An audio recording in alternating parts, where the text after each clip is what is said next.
நேயர்கள் அனைவருக்கும் என்னுடைய அன்பான வணக்கங்கள். தமிழ் சினிமாவில் 1970களின் பிற்பகுதியில் தனது தனித்துவமான நகைச்சுவை பாணியிலும் மெட்ராஸ் பாஷை பேச்சினாலும் ஒட்டுமொத்த தமிழ்நாட்டையும் தன்வசப்படுத்திய ஒரு ஒப்பற்ற நகைச்சுவை நடிகர் தான் சுருளிராஜன்.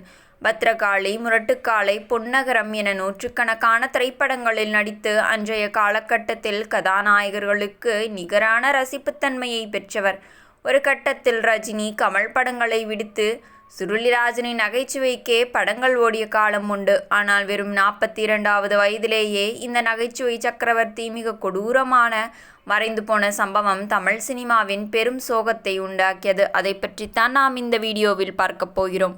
சுருளிராஜன் அவர்கள் சினிமாவில் புகழின் உச்சியில் இருந்தபோது ஒரு நாளைக்கு 18 மணி நேரத்திற்கு மேலாக ஓய்வே இல்லாமல் உழைத்தார். ஒரே நாளில் 4 முதல் 5 படங்களில் படப்பிடிப்புகளில் கலந்து கொண்டு ஓடோடி நடித்தார். அதிகப்படியான உழைப்பும் சரியான தூக்கமின்மையும் புகையிலை மற்றும் மது பழக்கமும் அவருடைய கல்லீரலை மிக கொடூரமாக பாதித்தன.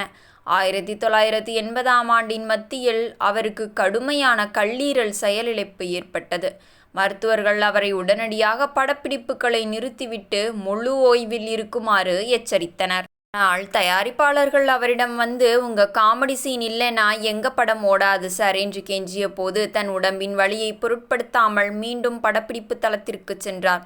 வயிற்று வலியால் சுருண்டு விழுந்த போதும் கேமரா ஆன் ஆனதும் தன் முகத்தில் சிரிப்பை வரவழைத்து கொண்டு மக்களை சிரிக்க வைத்தார். 1980ஆம் ஆண்டு ஆகஸ்ட் மாதம் பொள்ளாச்சி, மகபாட்ஸ் மற்றும் பல படங்களின் படப்பிடிப்புகளில் இருந்தபோது அவருக்கு கடுமையான இரத்த வாந்தி ஏற்பட்டது. உடனடியாக சென்னை மருத்துவமனையில் அனுமதிக்கப்பட்டார்.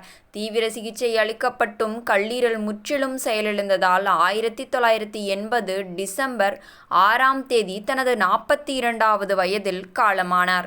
நடிப்புக்காகவும் நகைச்சுவைக்காகவும் தன் நோயையும் பொருட்படுத்தாமல் ஸ்டுடியோவிற்கு வந்து நடித்து கொடுத்த அவருக்கா இவ்வளவு பெரிய நிலைமை என்று அனைவரும் கண்ணீர் விட்டு அழுதனர். அவர் மறைந்த செய்தி கேட்ட அன்றைய திரையுலகமே ஸ்தம்பித்து போனது.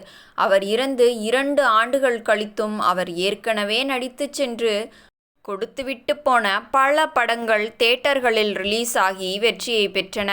தன் வாழ்நாளில் பிறரை சிரிக்க வைப்பதற்காக தன் சொந்த உடலையும் உயிரையும் தியாகம் செய்த அந்த நகைச்சுவை சக்கரவர்த்தி சுருளிராஜனின் நினைவுகள் தமிழ் சினிமா வரலாற்றில் என்றுமே நிலைத்து நிற்கும்.